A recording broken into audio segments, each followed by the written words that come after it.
తెలుగు శ్రోతలందరికీ నమస్కారం అండి. మన అలనాటి కథలు ఎవర్ గ్రీన్ స్టోరీస్ ఛానల్‌కి మీ అందరికీ స్వాగతం. స్వర్గసీమ నవల వింటున్నామండి. రచన శ్రీ యామిని సరస్వతి గారు. మన వీడియోస్ కనుక మీకు నచ్చినట్లయితే తప్పకుండా లైక్ చేయడం మాత్రం మర్చిపోవద్దండి. అలాగే వీడియోస్ని షేర్ చేయండి.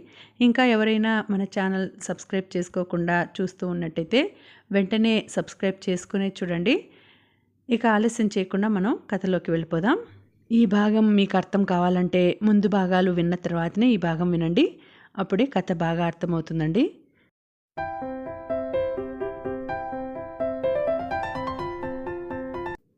నాన్నగారు బావగారు లేచి వెళ్ళడంతో పళ్ళెంలో చేయి కడుక్కొని తాంబూలం ఉంచటానికి వెళ్ళింది సరోజ అమ్మగారి ఆజ్ఞ ప్రకారం. భోజనం చేసి పడుకొని నిద్ర లేచాక బాబుని తెచ్చి చూపించింది శ్రీదేవి.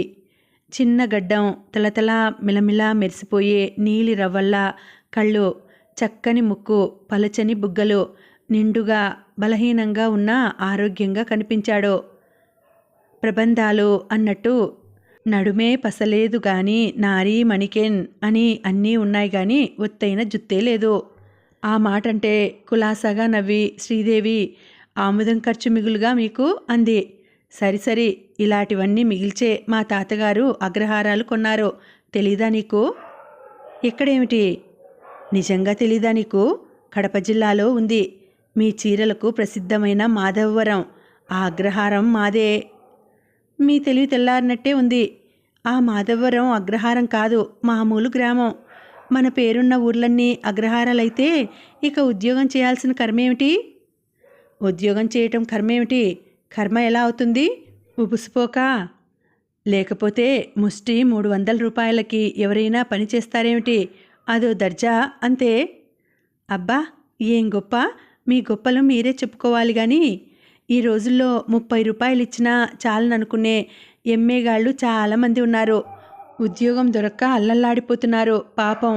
రోజుకి రూపాయి వచ్చినా వాళ్ళ టెర్లీని ఉతుక్కోవడానికి, దినదినము ముఖక్షారం చేసుకోవటానికైనా వస్తుందని అన్నది. అందుకే వాళ్ళు కన్నడంలో ఎంఏలో అన్నాడు. అతని చమత్కారానికి పకపకా నవ్వింది శ్రీదేవి. తర్వాత మాధవ్ ఓ నిమిషం ఆగి రవి ఏడి అన్నాడు. కాన్వెంట్కి వెళ్ళాడు. ఇంకో అరగంటలో వచ్చేస్తాడులేండి. మీరు టిఫిన్ చేస్తారా అంది. ముఖం కడుక్కొని వస్తాను. అలాగే, ఆ పని కానివ్వండి ముందు. బాబుని తీసుకుని పోబోతూ అంది. బాబుకి పేరు పెట్టేశాం. మనస్సు చివుక్కుమన్నా ఏమీ అనలేదు. గతించిన కార్యాన్ని గురించి ప్రాజ్ఞులు ఎవరూ దుఃఖపడరు. కృష్ణ. బాగుందా? నీకు నచ్చితే చాలదు. సరే, ఇక మీరు వెళ్ళి ముఖం కడుక్కొని రండి. వెళ్ళిపోతూ అంది. అతడు ముఖం కడుక్కోవడానికి వెళ్ళాడు. ముఖం కడుక్కొని వచ్చేసరికి వేడివేడి పూరీలున్న ప్లేట్ తీసుకుని వచ్చింది శ్రీదేవి. ఏం పలక్కుండా ప్లేట్ ముందుకు లాక్కొని ఒక్కొక్కటి ఖాళీ చేయసాగాడు. టిఫిన్ చేస్తున్నంతసేపు శ్రీదేవి ఏవేవో కబుర్లు చెప్తూనే ఉంది. కానీ అతని మనసులో మాత్రం శంక వదల్లేదు. శ్రీదేవి ఎప్పట్లా ఉంది. అతనంటే అభిమానం చూపుతోంది. ప్రేమ తగ్గలేదు. ఉదయం బామ్మగారితో వాదించినప్పుడే ఆశ్చర్యమైంది. మరి ఆ రోజు సంఘటనని మర్చిపోయిందా? అలా అనుకోవటానికి ఆస్కారం లేదు. తనకి ఒక్క ఉత్తరమైనా వ్రాయలేదు. మొదటినుంచి ఈవిడ మనస్తత్వమే ఇంత. అతనికి ఆవిడ చర్యలన్నీ పద్మవ్యూహంలా తోస్తాయే తప్ప ఏనాడు సులువుగా అర్థం కావు. అదృష్టం ఎక్కడంటే ఇంతవరకు అతనికి అభిమన్యుడి అవస్థ రాలేదు. అన్నిటికంటే ఆశ్చర్యం ఆవిడ మౌనం. ఏమో, ప్రళయానికి ముందు ప్రశాంతత ఉంటుందట. నిజమేనేమో.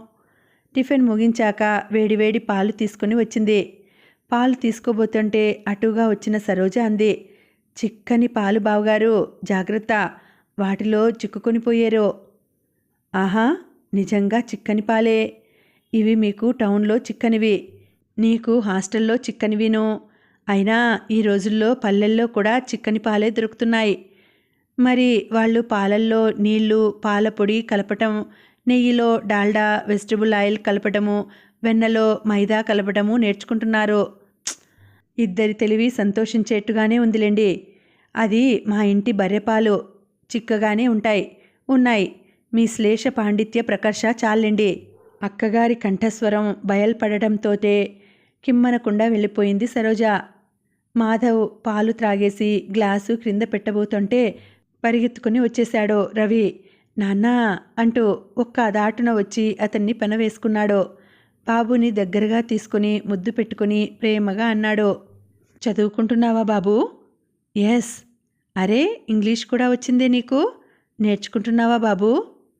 అవునాన్నా, మాకు ఇక్కడ కాన్వెంట్లో అంతా ఇంగ్లీషే. ఇలాంటి చిన్న చిన్న వాటికి జవాబులన్నీ ఇంగ్లీష్లోనే చెప్పారు. అవునంటే ఎస్, కాదంటే నో, నాన్నంటే ఫాదర్, అమ్మంటే మదర్. మరి నాన్నని నాన్నోయ్ అని పిలవాలంటే డాడీ అనాలి, అమ్మని అలాగే మమ్మీ అనాలిట. ఇంకా ఎన్ని వచ్చని నాకు. అమ్మా, బుక్స్ తేవే, ప్లేట్ పగిలిపోయిందే, ఇంకయిందమ్మా, బ్యాగ్ ఎక్కడుంది, ఇలాంటి బోల్డ్ నేర్పారు నాన్న. నిట్టూర్చాడతను. అబ్బాయి ఉత్సాహానికి ఆనందం వేస్తున్నా అది పర్వేట్ అవుతున్నందుకు బాధ అయింది అతనికి. పుడుతూనే పరభాషకి దాస్యం కాని ఈ మాట అంటే తనని వింతగా చూస్తారందరూ. ఈనాడు ఇదే గొప్పైపోయింది. వస్తున్న ఆలోచనల్ని పారద్రోలి బాబుని దగ్గరగా తీసుకొని మరోమారు ముద్దు పెట్టుకొని వెరీ గుడ్ అని అంటే అర్థం తెలుసా బాబు అని అడిగాడు. తెలుసు నాన్న, మెచ్చుకుంటున్నారు అన్నాడు. నన్ను అంతేనా, అర్థం తెలీదు? అంతే నాన్న, అర్థం తెలీదు. మాకు ఇలాంటి మాటలు నేర్పి వాటికి గుర్తులు చెప్పారు తప్ప అర్థాలు చెప్పలేదు నాన్న. అలాగా, వెరీ గుడ్ అంటే చాలా మంచిది అని బాబు. థ్యాంక్స్ నాన్న. ఈ మాటకైనా అర్థం తెలుసా బాబు? ఆతృతగా ప్రశ్నించాడు. లేదు నాన్న, దీనికే కాదు, తర్వాత ఒక్కోసారి వెరీ సారీ అని, నో మెన్షన్ అని అనాలి. వాటికి అర్థం చెప్పలేదు, కానీ ఎప్పుడు చెప్పాలో మాత్రం చెప్పారు. పోనీలే బాబు, నేను చెప్తాను. థ్యాంక్స్ అంటే కృతజ్ఞతలు చెప్పడం అన్నమాట. తర్వాత ఏదైనా అవతలి వారికి బాధని కలిగిస్తే మనస్సులు బాధపడి వెరీ సారీ అంటాం, అంటే బాధపడుతున్నామని చెప్పటం అన్నమాట. నో మెన్షన్ అంటే చెప్పనక్కర్లేదని. బాబు, వాళ్ళిద్దరి సంభాషణకి అడ్డు వచ్చి శ్రీదేవి పిలిచింది. ఏమ్మా? వెళ్ళి ముఖం కడుక్కొని డ్రెస్ మార్చుకొని టిఫిన్ చెయ్యి. ఓకే అంటూ వెళ్ళిపోయాడు హుషారుగా. శ్రీదేవి వైపు మెచ్చుకోలుగా చూస్తూ అన్నాడు, బాబుని ఎంత నీట్గా తయారు చేశావు శ్రీ, థ్యాంక్స్. నో మెన్షన్ అంటూ నవ్వింది. అతడు నవ్వుతూ అన్నాడు, నిజమేనేమో, అర్థం తెలియకపోయినా ఇంగ్లీష్లో మాట్లాడటం ఈనాటి ఫ్యాషన్. తను నవ్వింది బదులుగా. తర్వాత ప్లేట్స్ అవి తీసుకుని వెళ్ళిపోయింది శ్రీదేవి. ఆవిడ తిరిగి వచ్చాక తెచ్చిన స్వీట్స్ ఇచ్చి అలా వెళ్ళొస్తానని బయలుదేరాడు మాధవ్. పెరట్లో మంచం వేశారు మాధవ్కి. భోజనం చేసిన మామగారితో ఆ మాట ఈ మాట మాట్లాడి వెళ్ళి మంచం మీద వాలాడు. ఇంత చేసి అప్పటికి ఇంకా ఇంగ్లీషు వార్తలే రాలేదు. సాయంకాలం అంతా పిచ్చాపాటి మాటలతో రాత్రి భోజనాల సమయంలో ఉదయంలాగే ఉల్లాసంగా సాగిపోయింది. కాకపోతే ఉదయం కంటే ఇప్పుడు శేషం శ్రీదేవి అప్పుడప్పుడు మాటల్లో కల్పించుకోవడమే. పుక్కళించి ఊసి మంచినీళ్లు తాగి నిదుర్రాక కాలం గడవక తోచక ఆ వైపు ఈ వైపు దర్లసాగాడు మాధవ్. పెరటి తలుపు తెరిచినా చప్పుడైనట్లయితే తలెత్తి చూశాడతడు. శ్రీదేవి తలుపు మూసి దగ్గరకు వచ్చి కూర్చుంది. మంచంపై ఓ వారగా తెల్లని నల్ల బార్డర్ వాయిల్ చీర కట్టుకుని తెల్లని నీలమంచు రవిక తొడుక్కొని ఆ తెల్లని వెలుగులో వెన్నెలకు సైదోడుగా అప్పుడే క్షీరసాగర మదనవేళ జనియించిన శ్రీదేవిలా ఉంది. ఆమె కుడి చేతిని అందుకొని సుతారంగా ముద్దు పెట్టుకొని ఇంకా ఆ అరచేతిని అలాగే పెదాలకి ఆనించుకుంటూ పిలిచాడు. శ్రీ, ఎంత అందంగా వెలిగిపోతున్నావో తెలుసా? చెప్పనా? ఒక్క క్షణం ఆగి అన్నాడు. నాకు పదాలు దొరకటం లేదు శ్రీ, కానీ ఒక్క విషయం చెప్పగలను. చాలా అందంగా ఆకర్షణీయంగా పుచ్చపువ్వు లాంటి వెన్నెల్లో బంగారు బొమ్మలా ఉన్నావు. దగ్గరకు తీసుకొని కౌగిట్లో ఇముడ్చుకుంటూ అన్నాడు. మాటలు రావటం లేదా శ్రీ? అన్నింటికీ ఊహూ తప్ప ఏమీ అనటం లేదు. నవ్వి అంది. మాటల్లో పొగిడి చెప్పాలంటే అప్పటికి భావం సంకరమవుతుందండి. మనసులో ఉన్నదానికి, చెప్పిన దానికి, వ్రాసిన దానికి, ఉపన్యసించేదానికి ఒక్కో అవస్థలో ఒక్కో దుర్గుణం సంక్రమించి అచ్చమైన ఆర్ద్రత అంతా కాకున్నా కొంతైనా లోపిస్తుంది. అగస్పృష్టము కాని మనస్సులో మరి అలాగా మీకు తెలియదా ఏం? భగవద్గీతలో చదవలేదా? ఆకాశంబున నుండి శంభుని శిరంభ అలాగా సాగుతూ పతనం అవుతుందన్నమాట. ఇంకేం బదులు చెప్పలేదు. అతను ఒక్క నిమిషం ఆగి అన్నాడు, నీవు చాలా మంచిదానవు శ్రీ. అవునులేండి, సమయానుకూలే సన్నిహిత స్త్రీ సన్నిధే వినయేన సంభాషణేవ భూషణం అన్నారుగా. ఆశ్చర్యపోయాడు. క్షణంలో తేరుకుని అన్నాడు, ఏమిటి సంస్కృతం మాట్లాడుతున్నావు? మీకు అర్థం కావటం లేదా ఏమిటి కొంపదీసి? అది కాదు. అంతేలేండి, సరిగ్గా అర్థం కాని విషయాన్ని ఇంగ్లీష్లో గ్రీక్ అండ్ లాటిన్ అంటారు చూడండి, అలా మనము అర్థం కాని దాన్ని సంస్కృతం అంటాం. అలాగ మీరు అంటున్నారేమోనని. ఈ పర్యాయం నిజంగా ఆశ్చర్యపోయాడు. ఇంత ఇంగ్లీషు, సంస్కృతము. అవునండి, ఈ 3 మాసాలు సమయం సంస్కృత బోధిని బట్టి పట్టేశాను. ఇంటర్ చాలించాక ఆగిన ఇంగ్లీషు ఇంకాస్త ముందుకు తోశాను. వెరీ గుడ్ అన్నాడు ఇంకేమనటానికి తోచక. అయితే ఈ శ్రమంతా దేనికోసమో అతనికి అర్థం కావడం లేదు. అయితే మరుక్షణంలోనే అతని సందేహ నివృత్తి చేస్తూ అంది, ఇదంతా ఎందుకో తెలుసా? నేను పియూసీకి వెళదామనుకుంటున్నాను. ఆశ్చర్యపోయి ప్రశ్నించాడు, ఎందుకు? స్థిరమైన స్వరంతో అంది, ఎందుకేమిటి? దేనికైనా ఎప్పుడవసరం వస్తుందో ఎవరికి తెలుసు? ఇలా ఓ 4 ఏళ్లు గడిస్తే బిఏ డిగ్రీ అందుతుంది. తప్పక అందుకోగలను. తర్వాత అవసరమైతే కాళ్ల మీద నిలబడే శక్తి వస్తుంది. అర్థం కాక నివ్వెరపోయి అడిగాడు, ఎందుకు? ఎందుకేమిటి? మీకేమీ బోధపడటం లేదా? నిజంగా? వినండి, మీతో పేచీ వచ్చింది, ఇలా వచ్చేశాను. ఇలా ఇహ ముందు రాకుండా ఉండడానికి, నేను స్వతంత్రంగా బ్రతకగలగటానికిను. అలా నా విలువ తెలిస్తే కానీ మీరు నన్ను గౌరవించరు. విభ్రాంతుడయ్యాడు. కొన్ని క్షణాలు భారంగా గడిచాక అన్నాడు, నీవు ఆనాటి సంఘటనని ఇంకా మర్చిపోలేదా శ్రీ? కఠినంగా అంది. అతని కౌగిలి విడిపించుకొని లేచి కూర్చుంటూ, ఎలా మర్చిపోతాను? మర్చిపోతగ్గ విషయమా అది? మాకన్నా అన్నిటా హీనమైన దాన్ని చూసిన చూపుతో, ముట్టుకున్న శరీరంతో, చిచి, ఎన్ని సంజాయిషీలు చెబితే మాత్రం మనసుకి శాంతి దొరుకుతుంది?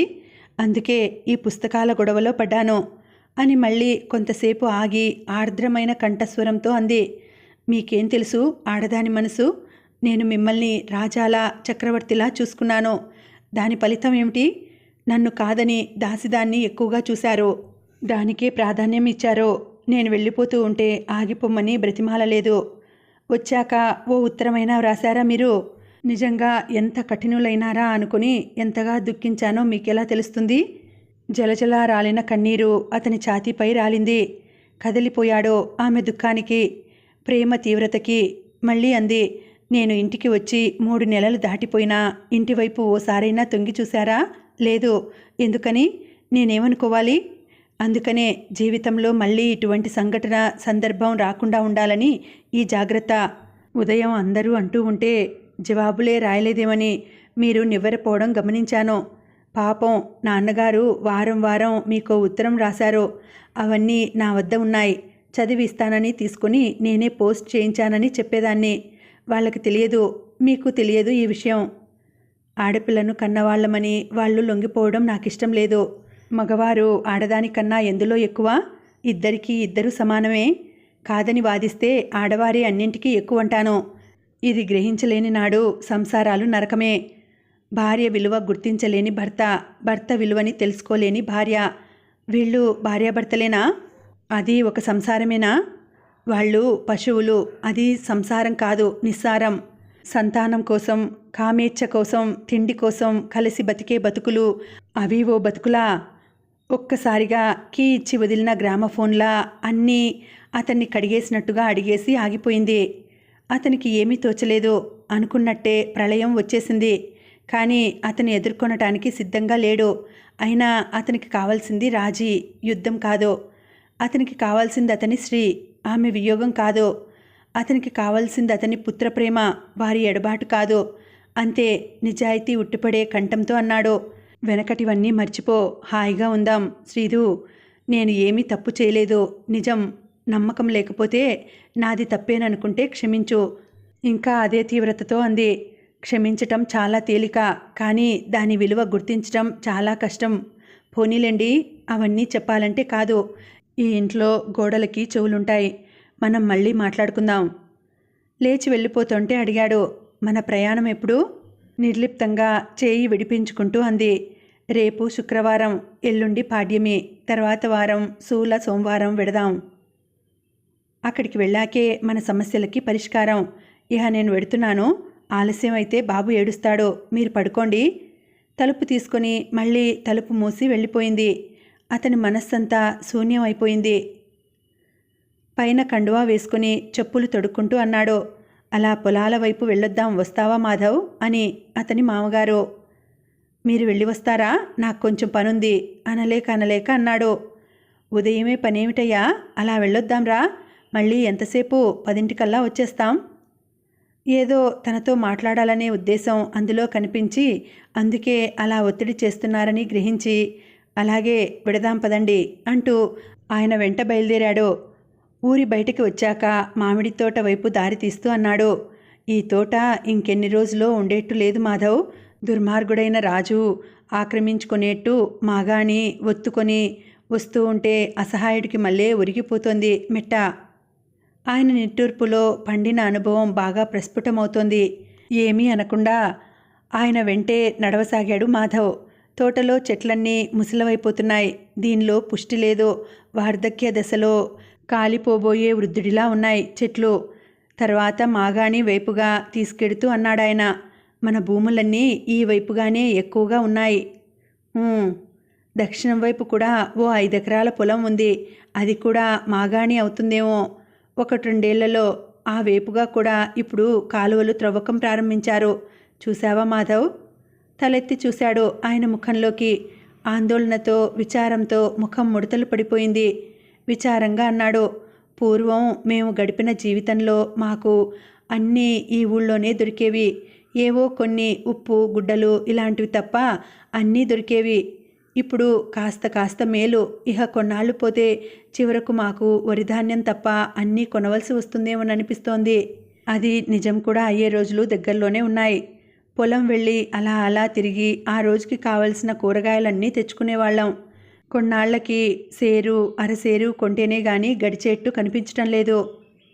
నిజమేనండి, ఈ రోజుల్లో అందరూ మాగాణిపై భ్రమపడుతున్నారు తప్ప నిత్యావసరాలకి కావలసిన వాటి జోలికి వెళ్ళటం లేదు.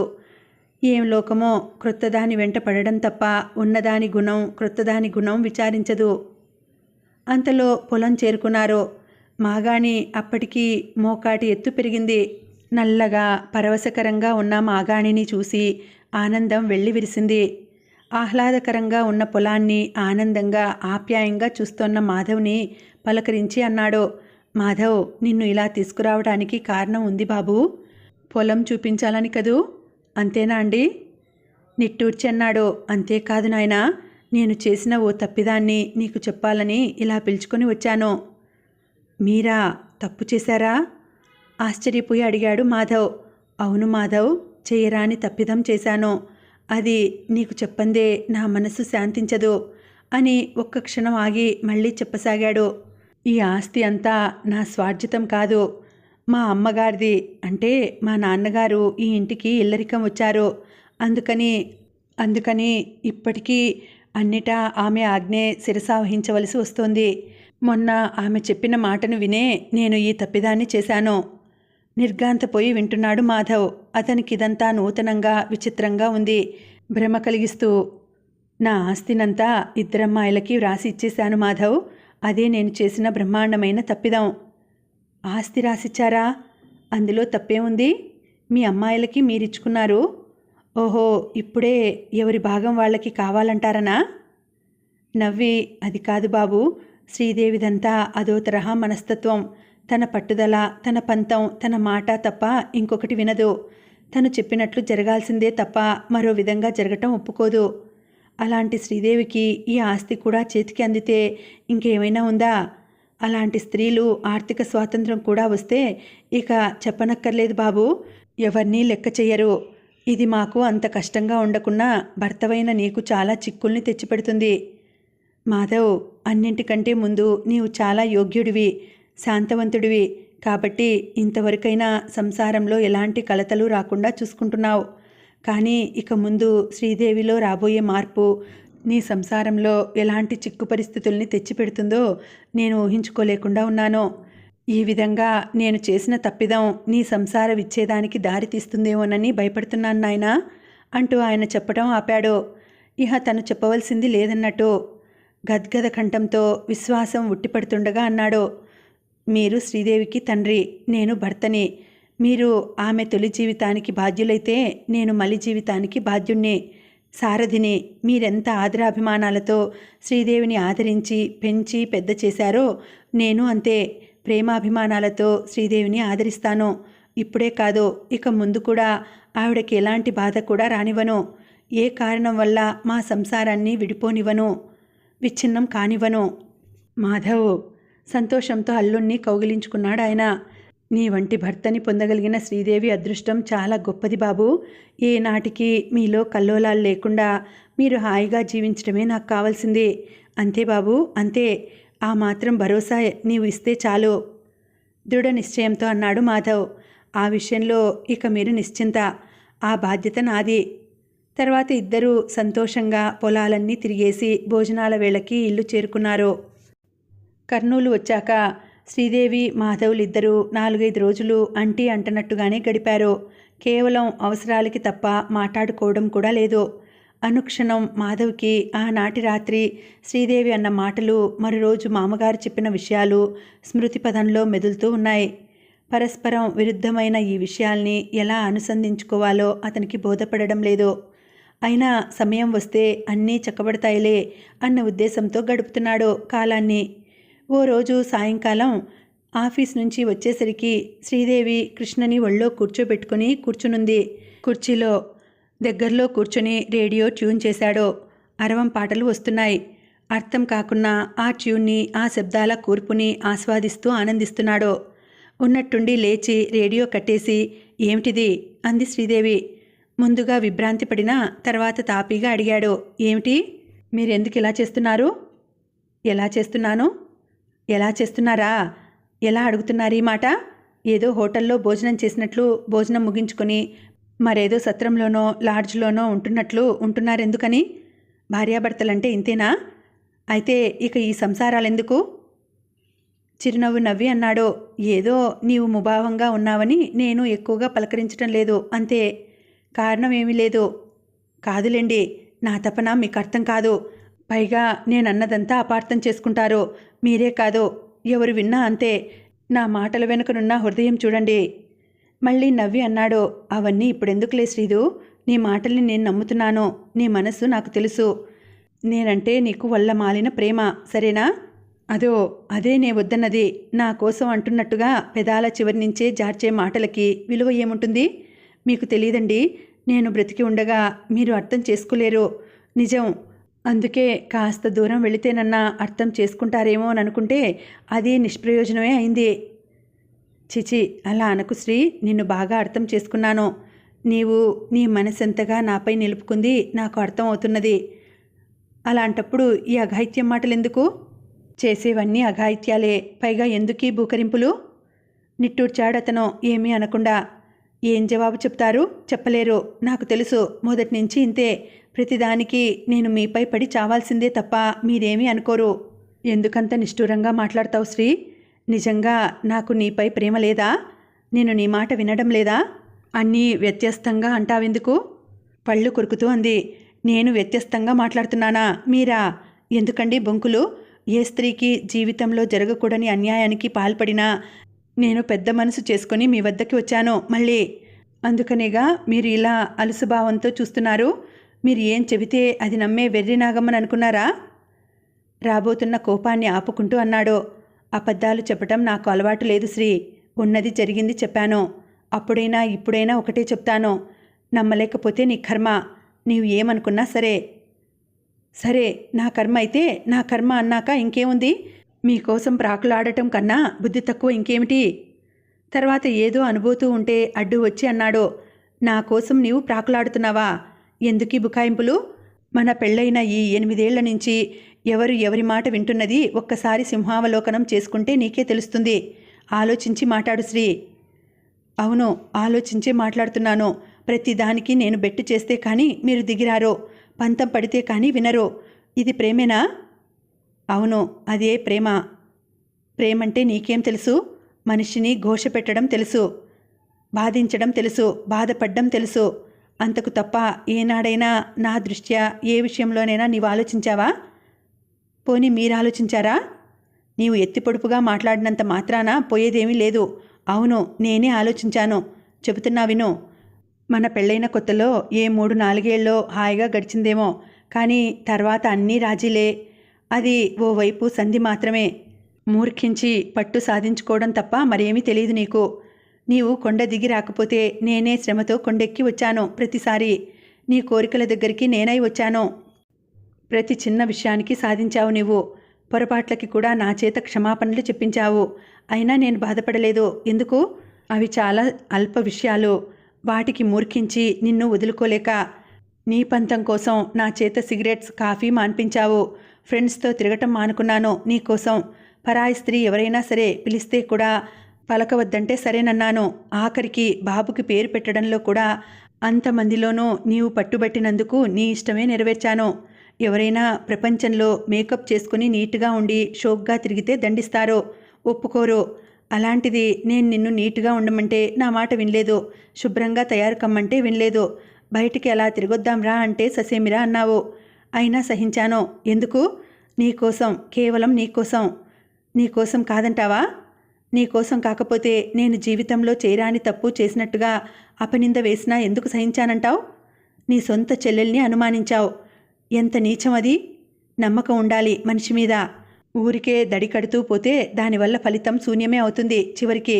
శీలం గురించి మగవారికి కానీ ఆడవారికి కానీ కొన్ని నిశ్చితాభిప్రాయాలుండాలి తప్ప ఊరికే ఇంట్లో కట్టివేస్తే, నిర్బంధిస్తే ఆగుతారా? అది సాధ్యమా? నీవు నన్ను ఎప్పుడూ నమ్మలేదు. అది నా దురదృష్టం. ఏం చెయ్యను? నిన్ను నమ్మించే శక్తి నాలో లేదు. నాకే కాదు, ఈ ఆంధ్రదేశంలో ఏ మగవాడు నీలాంటి ఆడదాన్ని నమ్మించలేడు. నీవు ఓ అనుమానానివి. నీకెప్పుడు నన్ను శంకించటమే తప్ప నన్ను నమ్మే జ్ఞానం లేదు, నమ్మకం లేదు. పిచ్చి ప్రేమతో శంకించటం తప్ప మరేమీ చేత కాదు. కంటికి ఏ ఆడది కనిపిస్తే దాని వెంట వెళ్ళేవాడిగా నన్ను అనుమానిస్తావే నీవు. కానీ నా గుణం నీకు తెలియదు. చెప్తున్నా విను శ్రీ. నా కంటికి నీవు రంభవు, నా ఇంటికి నీవు దేవతవి, నా బాబులకి నీవు అమృతవల్లివి, నా పాలిటి జ్యోతివి నీవు, నాకై దిగి వచ్చిన వరానివి నీవు. నిన్ను తప్ప నేను చూడలేను. నిన్ను తప్ప నేను ఆనందించలేను, అనుభవించలేను. ఇది నా మనస్సు, ఇది నా ప్రేమ, ఇది నా ఆరాధన. ఈ విషయం గ్రహించలేవు నీవు. నీ అజ్ఞానానికి హద్దు లేదు, నీ అనురాగానికి హద్దు లేదు. కానీ అనురాగ స్రవంతి దుడుకుమోతు ప్రవాహం లాంటిది. అది ముంచుతుందే తప్ప ఓలలాడించలేదు. ఈనాటికైనా ఇది ఎందుకు చెబుతున్నానంటే నీవు ఇకనైనా గ్రహించుకుని మెలగాలని. నీవు గ్రహించలేకున్నా నాకు బాధ లేదు. నేను నిన్ను మనసారా ప్రేమిస్తున్నాను. నీవు నన్ను ప్రేమిస్తున్నావు. ప్రాణప్రదంగా చూసుకుంటావు. నా పిల్లల్ని ప్రేమిస్తావు. వారిని జాగ్రత్తగా పెంచుతావు. నాకది చాలు. నీలో ఎంత మూర్ఖత్వమున్నా నేను సర్దుకుని పోగలను. అందుకే నీవు ఎంత భీష్మించుకున్నా నేను రాజీకి వచ్చేది. అది నా చేతకానితనం కాదు. నీ షరతులకి లొంగి వచ్చానంటే వాటిలో మేలుని నేను గ్రహించబట్టి. ఈనాటికైనా నా మనస్సుని విప్పి చెప్పాను. ఎందుకంటే నీవు నన్ను విడిచిపోతావనే భయం చేత. నీవు లేకపోతే ఈ ఇంట్లో జ్యోతి లేదు, సుఖం లేదు, శాంతి లేదు, సంతోషం లేదు. ఇవన్నీ లేని జీవితం ఎందుకు? ఇవన్నీ ఉండి నీ షరతులన్నీ. పండుగ రోజు కూడా మన వాళ్ళు పచ్చడి చేస్తారు ఎందుకు? ఇందుకే. కారం కలియని పదార్థాలు ఎన్ని ఉన్నా అవి రుచి ఇవ్వవు. నీవు నాకు కావాలి. నీవు నా ఇంటికి కావాలి. నీవు నా పిల్లలకి కావాలి. ఇహానికి పరానికి దారిని సృష్టించే నీవు లేకుంటే ఎలా శ్రీదు? నీవు నీ ఇష్టం వచ్చినట్టు చెయ్యి, కాదనను. కానీ నన్ను మాత్రం విడిచిపోకు. అలానే బ్రతకలేను. బాష్పలోచనుడై చివరిసారి అతనన్న మాటలకి ఆమె చెలించిపోయింది. అతడు చెప్తూ ఉన్నంతసేపు శ్రీదేవికి కొద్దిసేపు కోపం వచ్చింది, మరికొద్దిసేపు ఆశ్చర్యం వేసింది, ఇంకొద్దిసేపు సంభ్రమమైంది, కొంతసేపు ఆనందంతో తేలిపోయింది. తనని ఇంతగా భర్త ప్రేమిస్తున్నాడనే విషయం వినేసరికి ఆమె మనసుకి పగ్గాలు తెగిపోయాయి. ఆనందంతో ఆగలేక వెళ్ళి అతని భుజాలపై వాలిపోయి గుండెలకి హత్తుకొని పోయింది. అతను ప్రేమగా ఆమెని కొంచెం దగ్గరికి తీసుకుని ముఖాన్ని చుమ్మించాడు లాలనతో. మృదువుగా మధురంగా మంద్రస్వరంతో మనోమోహనంగా మెల్లగా అంది, నిజమా? నిజమా? మీరన్న మాట నిజమా? చెప్పండి మాధవ్, నన్నంతగా ప్రేమిస్తున్నారా? నా జీవితం ధన్యం, నా బ్రతుకు ధన్యం. భర్త చేత నీవు నా ఇంటి జ్యోతివి, నా ప్రాణానికి జ్యోతివి, వెలుగువి అనిపించుకోవటం కన్నా కావలసింది ఏముంది?